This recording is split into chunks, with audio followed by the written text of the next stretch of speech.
12 años. 12 años construyendo algo juntos. Una casa en Polanco, Ciudad de México. Una firma de asesoría financiera que había hecho crecer desde un solo escritorio y una laptop a un equipo de 11 asesores. Las facturas médicas de su padre, pagadas sin chistar cada mes durante 3 años seguidos. La boda de su hermana, financiada por nosotros cuando el prometido, su hermana, perdió el trabajo. La colegiatura de su maestría, cubierta con los ingresos de mi negocio cuando su beca no se concretó. 12 años de todo eso, y lo dijo como si estuviera leyendo la lista del súper. No grité, no aventé nada, no logré, solo la miré, sentada en el sillón que habíamos elegido juntos en esa tienda de diseño en Insurgentes Sur, su pulgar todavía deslizando la pantalla, y sentí algo asentarse en mi pecho. No era dolor, no era furia, era algo más frío y más metódico que cualquiera de las dos. Dije, háblame de él, y lo hizo. Durante los siguientes 40 minutos, Sofía me contó todo sobre un hombre llamado Leo Winter, un coach de vida y emprendedor de bienestar, que conoció en un retiro en Tepoztlán, Morelos, hacía 3 meses. Se había ido un fin de semana largo para desconectar. Regresó con una nueva colección de cuarzos y, aparentemente, un nuevo plan de vida que no me incluía. Leo era diferente, dijo. Leo estaba presente. Leo la veía. Leo no estaba obsesionado con hojas de cálculo y portafolios de inversión. A Leo no le importaba el dinero. Realmente dijo eso. A él no le importa el dinero, Javier. Es auténtico. No es como tú. Y sonreí. No porque estuviera feliz. No porque algo de esto fuera gracioso. Sonreí porque en ese preciso instante una imagen muy clara se formó en mi mente. Y si has pasado por algo así, si alguna vez le has dado todo a alguien y has visto cómo confunden tu fiabilidad con mediocridad, entonces sabes exactamente de qué tipo de sonrisa estoy hablando. Es la sonrisa de un hombre que se da cuenta de que el juego no ha terminado. Simplemente, por fin, honestamente, ha comenzado. Antes de seguir, si eres nuevo aquí, dale a suscribir. Porque lo que estoy a punto de contarte no es solo mi historia, es una clase magistral de lo que sucede cuando alguien construye toda su vida sobre la infraestructura de otra persona y luego intenta marcharse como si nada. Deja un comentario abajo. ¿Alguna vez has sido tú quien sostenía todo mientras la otra persona buscaba algo más brillante? Quiero leerte. Y si esta historia te resuena, compártela. Alguien por ahí necesita escuchar esto hoy. Ahora, déjame llevarte de vuelta al principio, porque para entender lo que hice, después de esa conversación en el sillón, necesitas entender cómo llegamos allí. Conocí a Sofía Calderón en un evento de recaudación de fondos en la Roma Norte en el otoño de 2011. Yo tenía 34 años. Llevaba 3 años construyendo mi firma de asesoría financiera, todavía trabajando 60 horas a la semana, pero empezando a ver resultados reales.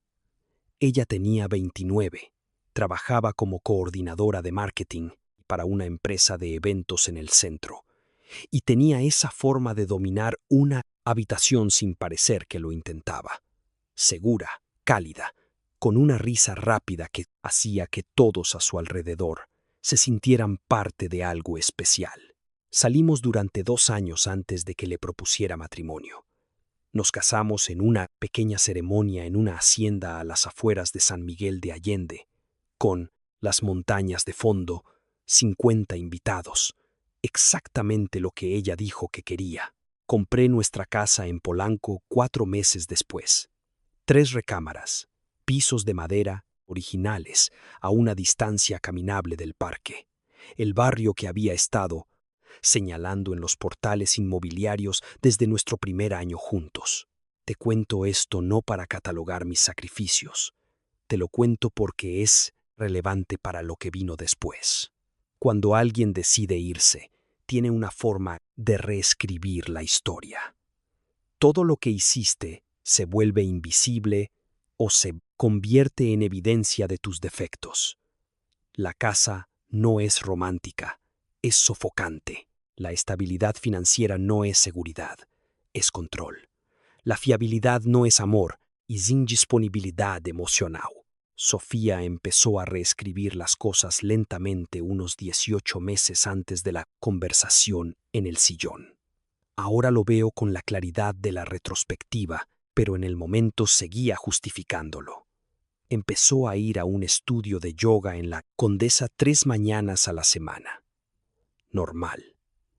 Empezó a pasar más tiempo con un nuevo grupo de amigas que yo nunca conocí. Gente que describía como más alineada con su energía. Empezó a leer libros sobre vivir auténticamente y a dejarlos boca abajo en el buró como si fueran declaraciones. Dejó de preguntar por mis clientes, por el negocio, por las cosas que habían sido nuestra conversación compartida durante una década. Y entonces ocurrió lo de Tepoztlán. Regresó de ese fin de semana largo con los hombros quemados por el sol, 3 conjuntos nuevos de lino y una mirada en los ojos que me dijo, antes de que pronunciara una sola palabra, que algo había cambiado. Simplemente no sabía todavía qué tan profundo era el cambio. Durante 3 meses después de Tepoztlán fue diferente, no ausente. De hecho, más presente en algunos aspectos, más conversadora, más cariñosa. Lo que ahora entiendo que era culpa. El afecto de alguien que se prepara para irse, tratando y de hacer las paces consigo misma antes de hacer lo que ya ha decidido hacer. Y luego, un martes por la noche, a finales de octubre, se sentó en el sillón, tomó su teléfono y dijo, «Javier, creo que estoy enamorada de otra persona». Pregunté por Leo Winter con calma. Escuché. Hice preguntas de seguimiento como lo haría en una reunión con un cliente cuando alguien me da información que necesito procesar antes de responder. ¿Dónde vivía? En Valle de Bravo. ¿Qué hacía exactamente? Coaching y retiros, principalmente en línea. ¿Cuánto tiempo llevaban en esto? No hemos hecho nada físico. Hablamos todos los días durante 3 meses. Hice el cálculo en tiempo real y mantuve mi rostro completamente inexpresivo. Dijo que no quería lastimarme. Dijo que siempre me amaría. Dijo que pensaba que tal vez habíamos crecido en direcciones diferentes. Dijo que sentía que por fin estaba descubriendo quién era realmente. Asentí. Dije que necesitaba tiempo para pensar. Pareció casi decepcionada, como si hubiera esperado una reacción mayor, como si la explosión para la que se había preparado no hubiera llegado. Y ahora no estaba segura de qué hacer con el silencio. Fui a mi oficina en casa, cerré la puerta y me senté en mi escritorio durante unos 45 minutos, solo pensando. Soy asesor financiero. Toda mi profesión se basa en una habilidad, ver el panorama completo antes de hacer un movimiento. No, reaccionas a la volatilidad del mercado. No tomas decisiones emocionales con el futuro de otras personas. Miras los datos, identificas la exposición al riesgo y tomas medidas metódicas. Yo había sido el principal proveedor de ingresos durante todo nuestro matrimonio. Mi negocio generaba la mayor parte de los ingresos de nuestro hogar. La casa estaba hipotecada a nombre de ambos, pero yo había hecho cada pago. Su padre, Ricardo Calderón, llevaba 3 años luchando contra una enfermedad renal. Sus tratamientos de diálisis, sus citas con especialistas, 3 hospitalizaciones. Todo se filtraba a través de nuestro seguro de gastos médicos de mayores y se complementaba con nuestras cuentas conjuntas cuando el seguro no era suficiente. El coche de Sofía estaba financiado con una línea de crédito conectada a nuestra infraestructura financiera compartida. Sus tarjetas de crédito personales, 2 de ellas, eran adicionales de cuentas que yo había abierto. Quería dejarme por un hombre en Valle de Bravo al que no le importaba el dinero. Tomé mi teléfono y abrí mis contactos. Le envié un mensaje a mi abogado, Mateo Reyes, a su número personal. Mateo había sido mi abogado corporativo durante 6 años. Conocía mis finanzas mejor que la mayoría de la gente conoce las suyas. El texto decía: necesito hablar mañana por la mañana, temprano. Es personal. Necesito discutir la separación de la exposición financiera conjunta. Toda. Respondió en 10 minutos. Estaré en la oficina a las 7. Ven a esa hora. Luego le envié un mensaje a mi gestor de patrimonio, Felipe Domínguez, quien manejaba la cuenta separada de mi firma. Necesito revisar la estructura de todas las cuentas mancomunadas, líneas de crédito y obligaciones compartidas mañana por la tarde. Dejé mi teléfono boca abajo sobre el escritorio. Luego volví a la sala.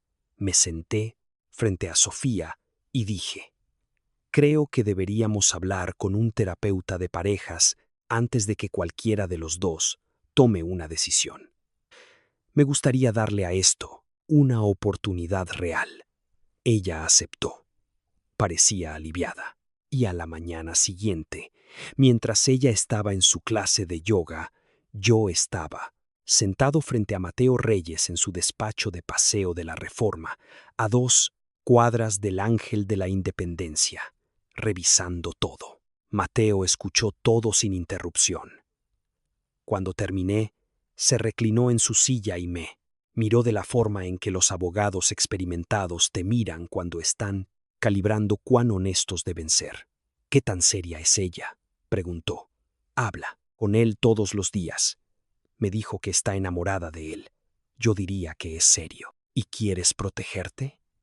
Quiero entender mi exposición completa antes de que ella decida actuar. Porque cuando actúe, quiero estar listo. Mateo sacó un bloc de notas legal y pasamos las siguientes 2 horas haciendo el inventario. La casa en copropiedad. Mis ingresos habían cubierto todos los pagos de la hipoteca y el predial durante 8 años. Las cuentas de crédito, 2 en tarjetas personales a su nombre, pero como adicionales de mis cuentas y vinculadas a nuestra cuenta operativa conjunta. La cobertura médica de su padre.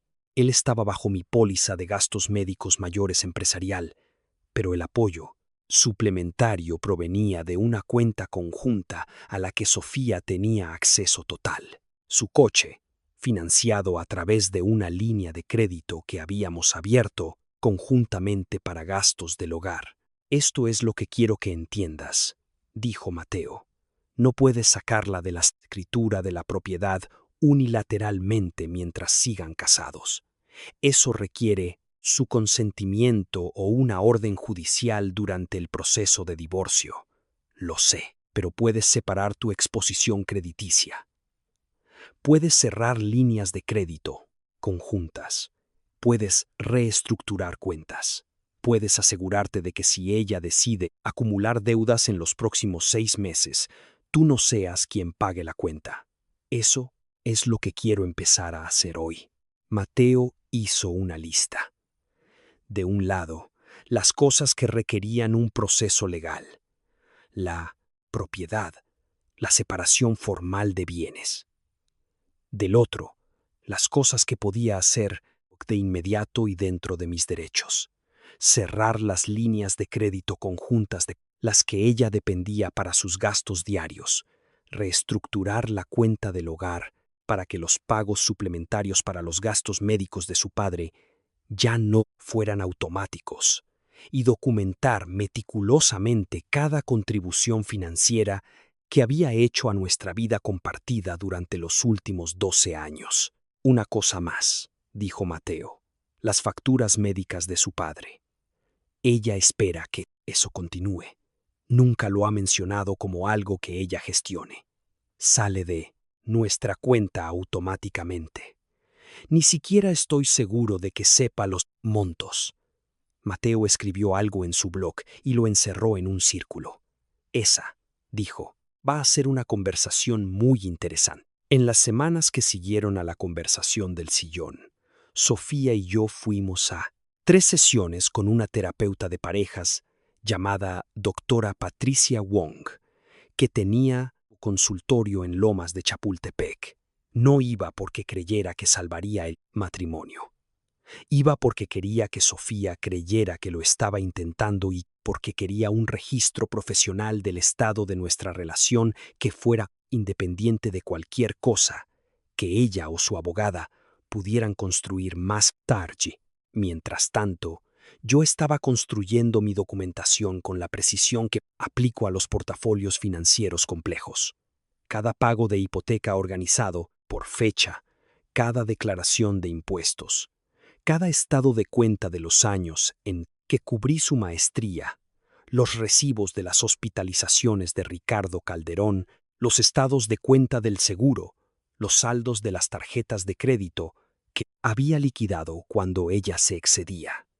12 años de historial financiero, catalogado y organizado. Al mismo tiempo estaba escuchando, no de forma agresiva, simplemente prestando atención de la manera en que debería haber estado prestando atención durante los últimos 18 meses. Sofía empezó a hablar de Leo con menos cautela a medida que pasaban las semanas. Mencionaba cosas que él había dicho, ideas que tenía sobre el minimalismo financiero y vivir con intención. Él creía que la gente moderna y estaba esclavizada a sus hipotecas y sus carreras. Pensaba que la verdadera libertad era vivir ligero, sin el peso de las obligaciones acumuladas. Vivir ligero. Pensé en Ricardo Calderón en su silla de diálisis 3 veces por semana en el Hospital Ángeles del Pedregal. Pensé en los estados de cuenta mensuales. Pensé en cómo se vería vivir ligero para un hombre con enfermedad renal cuando el exesposo de su hija ya no estuviera subsidiando su tratamiento. No le dije nada de eso a Sofía, solo escuché. Una tarde, volviendo a casa de una sesión con la doctora Wong, Sofía dijo algo que lo cristalizó todo. Siento que siempre me has visto como una dependiente, dijo, como si fuera parte de tu portafolio financiero, algo que hay que gestionar. Entré al estacionamiento de nuestra casa en Polanco y apagué el motor. Miréla en casa por un momento. El jardín que ella había plantado a lo largo del camino de entrada. Los muebles de la terraza que habíamos comprado juntos. La ventana de la recámara de arriba donde había instalado su pequeño rincón de lectura. Nunca te he visto como una dependiente, dije. Te he visto como mi socia. Pero creo que podemos tener ideas muy diferentes de lo que eso significa. No respondió. Salió del coche y entró en la casa. Me quedé en el coche unos minutos más. Luego le envié un mensaje a Felipe Domínguez. Inicia la reestructuración de cuentas que discutimos. Empieza con las líneas de crédito. Sofía se enteró de las líneas de crédito un jueves. Había ido a usar una de las tarjetas, la que usaba para gastos personales ropa, la membresía del estudio de yoga, cenas ocasionales con amigas, y había sido rechazada. Me llamó mientras estaba en una reunión con un cliente. Dejé que se fuera al buzón de voz. Cuando le devolví la llamada 1 hora después, su voz tenía un tono que no había escuchado antes. No exactamente enojo, algo más cercano al shock. Mi tarjeta fue rechazada, Javier. ¿Qué está pasando?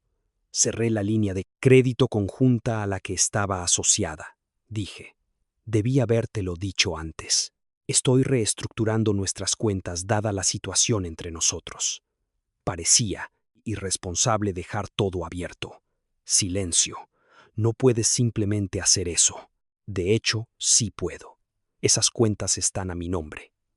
Tú eras una usuaria autorizada. No te eliminé sin causa, Sofía. Hace 3 semanas me dijiste que estás enamorada de otro hombre. Más silencio. ¿Y las facturas de papá? ¿Qué pasa con los pagos automáticos? Y ahí estaba. La pregunta que había estado esperando. Salían de la misma cuenta, dije. La reestructuración afecta a eso también. Te enviaré la documentación para que entiendas qué cambios entran en vigor y cuándo. Te sugiero que hables con alguien, tal vez con Leo, sobre cómo cubrir eso en el futuro. Dije esa última parte sin una sola nota de sarcasmo en mi voz. Lo decía en serio. Genuinamente pensé que debería hablar con el hombre al que no le importaba el dinero sobre las facturas médicas del suegro que nunca había conocido, y ver qué tenía que decir su filosofía de vida intencional al respecto. Colgó. Las siguientes 72 horas fueron las más turbulentas de toda la experiencia. Sofía volvió a llamar esa noche en un registro completamente diferente. Más bajo, más cuidadoso, claramente habiendo pensado en su estrategia. Dijo que entendía que yo estaba herido.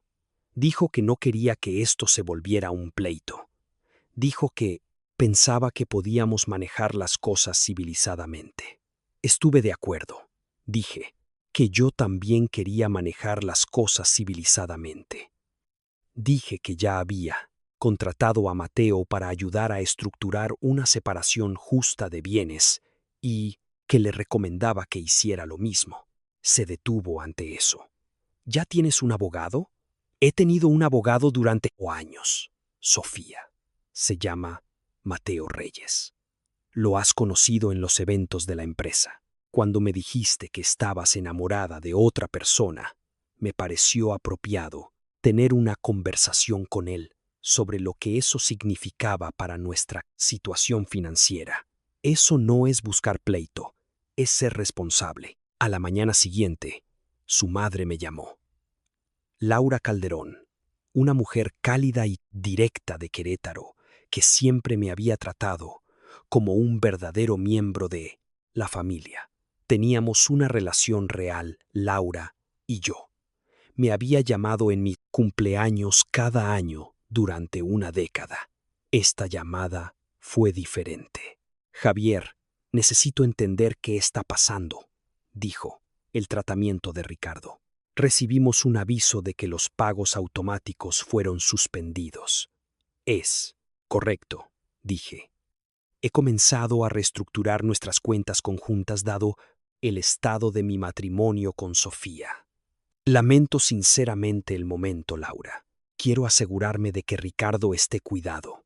Cubriré el ciclo de facturación actual mientras se arreglan las cosas.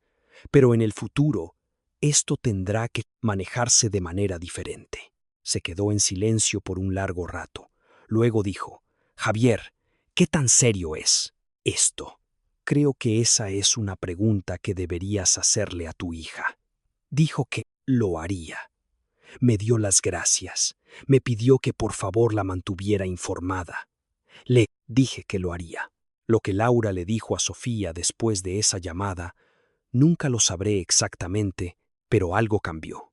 Sofía me llamó esa tarde y me preguntó si podíamos vernos en persona, en un lugar neutral. Sugerí la cafetería cerca del Parque Lincoln en Polanco, un lugar al que habíamos ido juntos durante años. Aceptó. Nos sentamos uno frente al otro en una mesa de esquina con nuestros cafés. Y por primera vez desde la conversación del sillón, Sofía se parecía a la persona con la que realmente me había casado, no la versión que volvía del yoga con la energía de otra persona, no la versión que hablaba de Leo Winter como si fuera la iluminación en forma humana, solo Sofía, con aspecto cansado y un poco asustado. No entendía cuánto cubrías tú, dijo. Lo sé. Las facturas de papá, el seguro, la... Se detuvo. No pensé en nada de eso.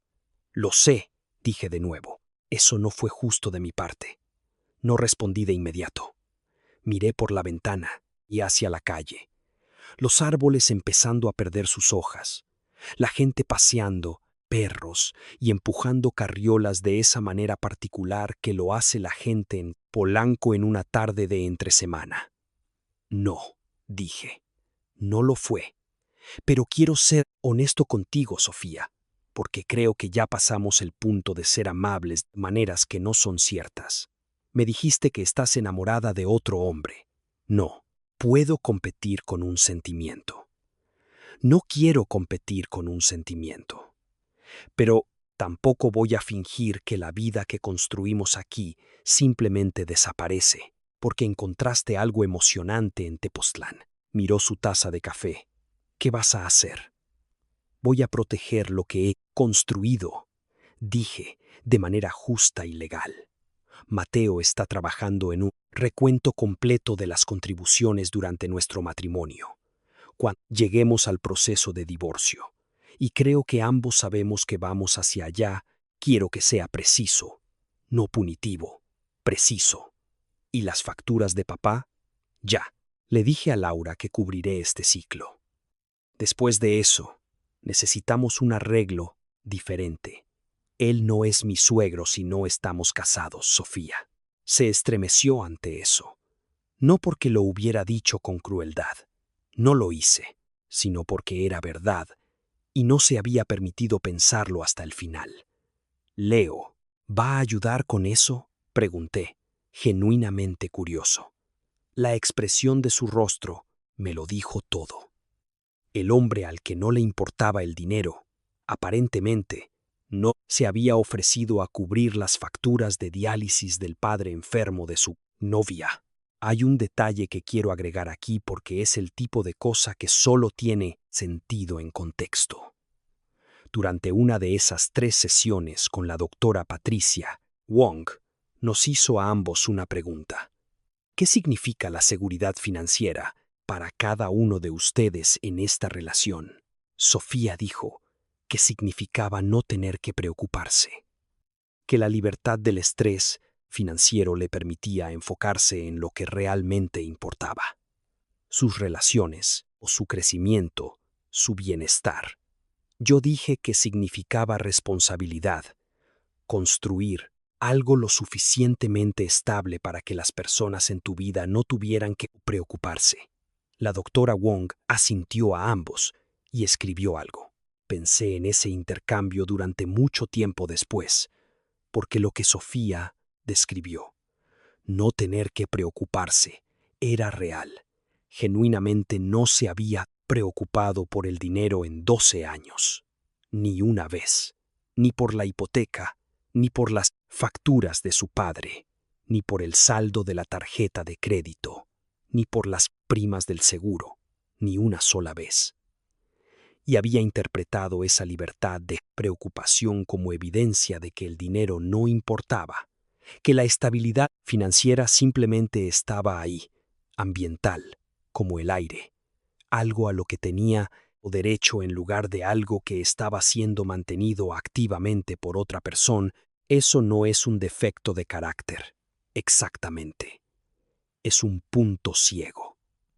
Pero es un punto ciego que le cuesta muy caro a la persona que mantiene el sistema cuando la relación termina. Y la otra persona genuinamente no puede entender por qué los recursos están cambiando. Quiero hacer una pausa aquí y decir algo, porque he contado esta historia a algunos amigos cercanos en los últimos 2 años. Y una reacción común es, ¿te y sentiste culpable? ¿Estabas tratando de castigarla? La respuesta honesta es, no. Y quiero explicar por qué. Sofía no era una mala persona.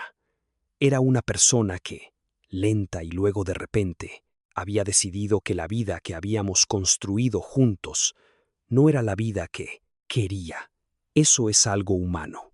La gente cambia. La gente crece en direcciones que no se alinean. Puedo aceptar eso, lo que no podía aceptar, lo que creo que nadie debería aceptar. Es la versión de los hechos en la que ella se aleja de un matrimonio con acceso total a los recursos financieros que yo construí, mientras simultáneamente desmantela aquello de lo que se alejó. Quería irse, bien, pero irse significaba irse.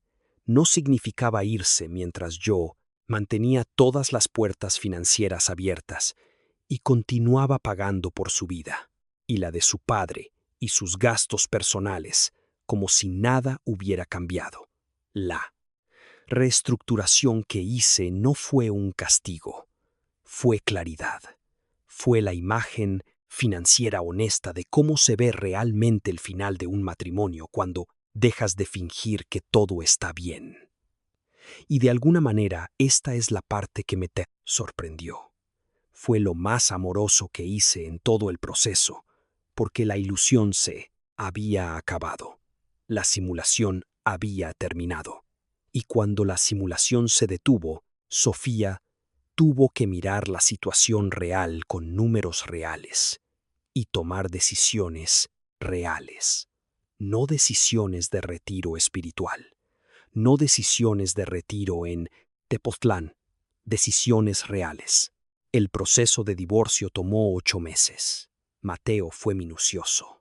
El recuento de mis contribuciones al matrimonio, pagos de hipoteca, el pago de la maestría, la cobertura de gastos médicos, los ingresos del negocio que habían financiado todo nuestro estilo de vida fue extenso y bien documentado. La abogada de Sofía, una mujer llamada licenciada Karen Díaz, con un despacho cerca del Zócalo, era competente, pero trabajaba con una mano más débil.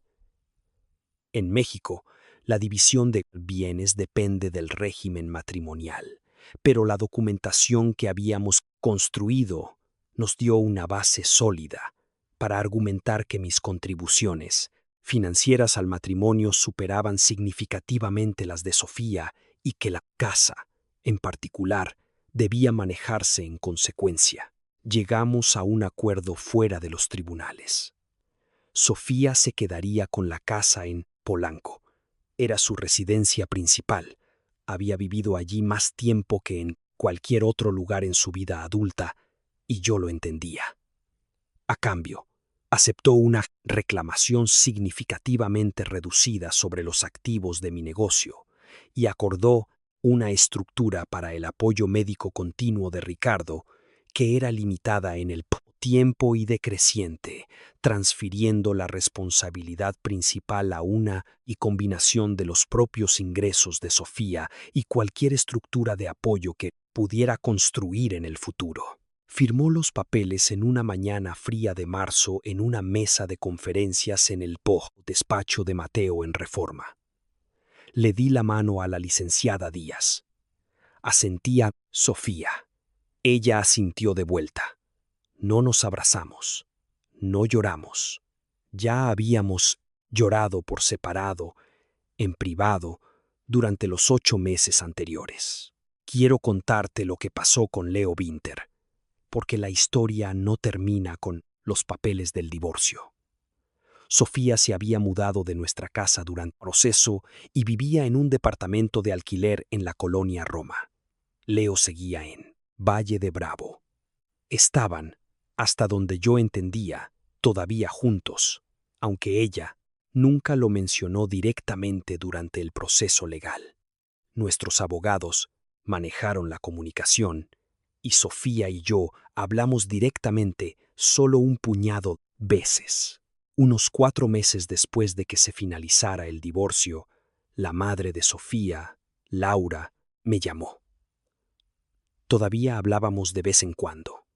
Ella había dejado claro durante todo el proceso que me consideraba familia, sin importar lo que su hija hubiera decidido, y yo apreciaba eso más de lo que sabía cómo expresar. Laura dijo, pensé que debería saberlo. Leo ya no está en el panorama. No me sentí reivindicado. Quiero ser claro al respecto.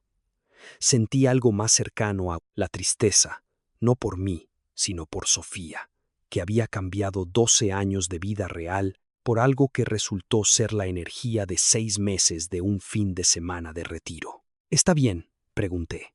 «Está resolviendo sus cosas», dijo Laura. «Ricardo está mejor. La nueva estructura de cobertura está funcionando». Una pausa. «A veces pregunta por ti». «¿Qué pregunta?» «Si estás bien, si estás enojado con ella». Pensé en eso por un momento. De pie en mi departamento en la colonia Juárez, un lugar de 2 recámaras, en una calle tranquila que había amueblado de forma simple y sobria, con vista a los volcanes en las mañanas despejadas, pensé en el enojo. «Dile que no estoy enojado», dije. «Dile que espero que encuentre lo que está buscando». Y lo decía en serio, ambas partes. Voy a decirte algo que creo que es el verdadero punto de esta historia, porque he estado dándole vueltas un rato y quiero aterrizarlo claramente. Cuando Sofía dijo que a Leo no le importaba el dinero, que era genuino, que no era como yo, estaba haciendo un argumento que creo que mucha gente hace sin entender completamente lo que está diciendo. El argumento es que preocuparse por la realidad financiera es de alguna manera menos espiritual, menos auténtico, menos romántico que fingir que la realidad financiera no existe. A Leo no le importaba el dinero. Esa es una posición filosófica aceptable si eres un joven de 23 años sin obligaciones. Es una posición bastante más complicada cuando eres una mujer de 37 años con un padre en diálisis, una hipoteca y un esposo cuyos ingresos han subsidiado toda tu vida adulta durante 12 años. Que no te importe el dinero cuando alguien más se está haciendo cargo de todo el dinero no es una virtud, es un lujo. Y los lujos dependen de que alguien, en algún lugar, esté haciendo el trabajo poco glamoroso de asegurarse de que las cuentas se paguen, el seguro esté activo, los gastos médicos estén cubiertos y las luces permanezcan encendidas. Yo fui esa persona durante 12 años. No lo digo para pedir una medalla. Lo digo porque creo que hay una versión de esta historia, la versión que Sofía se había contado a sí misma y probablemente le contó a Leo en sus conversaciones diarias, donde yo era el obstáculo para su vida auténtica. El esposo obsesionado financieramente que simplemente no entendía lo que realmente importaba. Y quizás, para ella, en esa versión, dejarme por alguien a quien no le importaba el dinero se sentía como libertad. Lo que descubrió finalmente es lo que yo ya sabía, que la libertad tiene infraestructura, que el retiro de las obligaciones es financiado por la obligación de alguien, que el hombre en Valle de Bravo que vivía ligero no tenía ninguna intención de cargarse con las facturas médicas del padre de otra persona. No te digo esto para ser duro con ella. Te lo digo porque creo que es importante. La mentira más peligrosa en un matrimonio no es la infidelidad, es la historia que te cuentas a ti mismo sobre quién es responsable de qué. Porque cuando esa historia se desmorona, cuando se cierra la línea de crédito y se suspende el pago automático y llega la llamada de mamá, descubres muy rápidamente qué era real y qué era filosofía. 2 años después del divorcio, estoy sentado en mi departamento en La Juárez, escribiendo esto, y quiero darte la imagen honesta de cómo están las cosas. A mi firma le va bien. Nos mudamos a una oficina más grande en un corporativo en Reforma la primavera pasada. 11 asesores, un equipo de operaciones completo, una base de clientes que creció un 30% en el último año fiscal. Trabajo duro. Sigo trabajando duro. Así soy yo. He tenido algunas citas. Nada serio todavía. No tengo prisa. Después de 12 años de construir una vida con alguien, Estoy encontrando genuinamente útil pasar un tiempo entendiendo lo que realmente quiero del próximo capítulo, sin el ruido de una relación que había dejado de funcionar. Ricardo Calderón sigue vivo. La nueva estructura de cobertura se mantiene. Doné a una fundación para enfermedades renales el año pasado en su nombre, de forma anónima. No sé si Sofía lo sabe. Pienso en ella a veces. No con amargura, solo con ese sentimiento particular que tienes cuando miras hacia atrás a algo que fue real y complicado, y que, en última instancia, no estaba destinado a durar. 12 años no son nada. La casa en Polanco no es nada. El jardín a lo largo de la entrada no es nada. Pero no, puedes construir una vida sobre la versión que alguien tiene de ti, que nunca fue del todo precisa. Y cuando alguien decide que tú eres el obstáculo para su ser auténtico, lo más amable que puedes hacer por ambos es dejar de estorbar. Ella quería encontrarse a sí misma. Espero que lo haya hecho. Yo también me encontré en el proceso. Resulta que el hombre que llevaba todas las hojas de cálculo y pagaba todas las cuentas, y hacía las preguntas prácticas que nadie más quería hacer, nunca fue el villano de la historia. Simplemente era el que hacía el trabajo que hacía posible la historia. Y cuando dejé de hacer ese trabajo, para alguien que no lo veía, lo redirigí hacia la construcción de algo propio. Ese, creo, es el final que vale la pena contar.